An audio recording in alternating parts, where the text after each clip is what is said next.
آدم علیہ السلام کے سامنے جب نور محمدی کو آشکار کیا گیا نا تو آپ نے نگاہ اٹھا کے دیکھا تو نور محمدی کا دیدار اور زیارت کی ہے تو وہ سب سے زیادہ چمکنے والا نور تھا.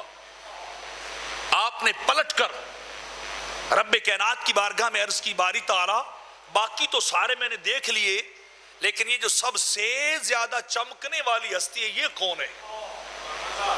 یہ ذات کون ہے جو سب سے زیادہ خوبصورت بھی ہے سب سے زیادہ روشن بھی ہے جن کے نور نے باقی ساروں کو بھی اپنے دامن میں لپیٹ لیا ہے؟ مجھے اتنا بتا یہ ہستی کون ہے؟ تو رب کائنات نے اتنا بتایا لولا ما خلقتک. خالق ذوالجلال نے فرمایا آدم یہ نہ ہوتے تو میں تجھے بھی نہ بناتا, یہ نہ ہوتے تو میں تجھے بھی نہ بناتا. انہی کا صدقہ ہے, انہی کے طفیل, انہی کے توسل سے, انہی کے وسیلے سے میں نے تجھے بنایا ہے. بس اتنا بتا رہا ہوں اگر تجھے پیدا کیا ہے تو وسیلہ اسی نور کا ہے, اسی ذات کا وسیلہ ہے جو میں نے تجھے بنا دیا ہے.